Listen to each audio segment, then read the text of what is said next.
اعوذ باللہ من الشیطان الرجیم بسم اللہ الرحمن الرحیم۔ نون وظائف چینل کی جانب سے تمام ناظرین کو السلام علیکم۔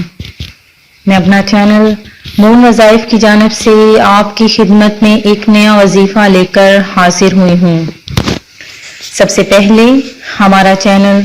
نون وظائف کو سبسکرائب کر لیں اور بیل آئیکن کا بٹن بھی پریس کر لیں تاکہ ہر نئی آنے والی ویڈیو سب سے پہلے آپ تک پہنچ جائے۔ میں امید کرتی ہوں کہ آپ سب خیریت سے ہوں گے۔ چونکہ آپ کو پتہ ہے کہ باران رحمت جاری ہے، اللہ تبارک و تعالی سے دعا کرتی ہوں کہ اس بارش سے ایسی جو وبا ہم پر آ پہنچی ہے، اللہ تعالی اس بارش کے صدقے میں یہ وبا ختم کرے اور تمام بیماریاں، ہماری تمام مشکلات حل ہو جائیں۔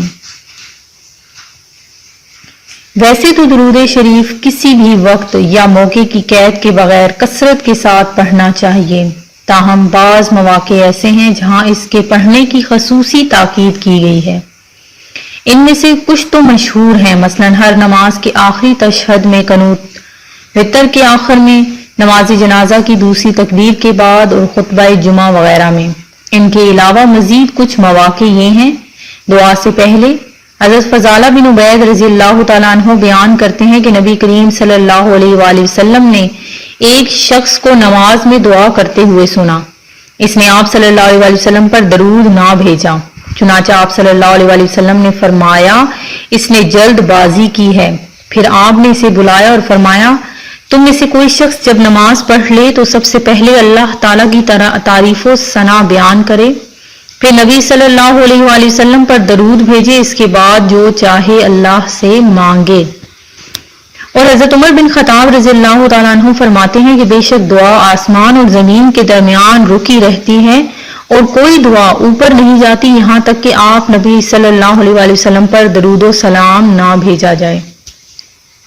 جب نبی کریم صلی اللہ علیہ وسلم کا ذکر کیا جائے تو ذکر کرنے اور سننے والے دونوں کو آپ صلی اللہ علیہ وآلہ وسلم پر درود بھیجنا چاہیے۔ نبی کریم صلی اللہ علیہ وآلہ وسلم کا ارشاد ہے اس آدمی کی ناک خاک میں ملے جس کے پاس میرا ذکر کیا گیا اور اس نے مجھ پر درود نہ بھیجا۔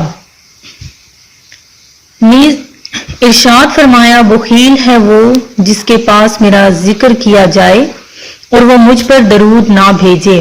ارشاد نبوی صلی اللہ علیہ وآلہ وسلم ہے کہ جب تم مؤذن کو سنو تو تم بھی اس طرح کہو جیسے وہ کہے،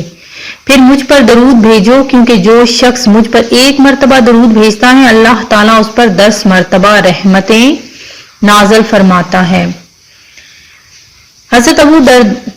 درداء رضی اللہ تعالیٰ عنہ سے روایت ہے کہ رسول اللہ صلی اللہ علیہ وسلم نے فرمایا جو آدمی صبح کے وقت 10 مرتبہ اور شام کے وقت 10 مرتبہ مجھ پر درود بھیجتا ہے اسے قیامت کے دن میری شفاعت نصیب ہوگی۔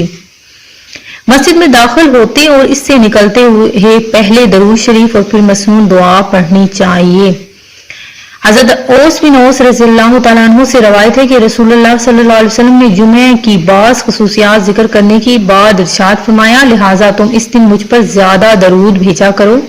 کیونکہ تمہارا درود مجھ پر پیش کیا جاتا ہے۔ صحابہ کرام رضی اللہ تعالیٰ عنہ نے فرمایا اے اللہ کے رسول ہمارا درود آپ پر کیسے پیش کیا جائے گا جبکہ قبر میں آپ کا جسد اطہر تو وہ سیدھا ہو جائے گا۔ رسول اللہ صلی اللہ علیہ وسلم نے جواب دیا بے شک اللہ تعالیٰ نے زمین پر یہ بات حرام کر دی ہے کہ وہ انبیاء کے جسموں کو کھائے۔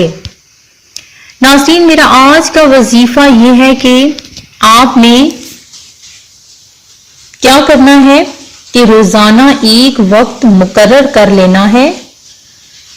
اور 786 مرتبہ بسم اللہ الرحمن الرحیم پڑھنا ہے، اور اس سے یہ ہوگا کہ آپ کی تمام حاجات، تمام آپ کی خواہشات، آپ کے مقصد، جس مقصد کے لیے بھی آپ پڑھیں گے آپ کا وہ مقصد پورا ہو جائے گا۔ ابھی ایک ہفتہ بھی نہ گزرے گا، یعنی کہ اگر آپ آج جمعہ کے دن یہ شروع کرتے ہیں تو اگلے جمعہ کے آنے تک آپ کا وہ مقصد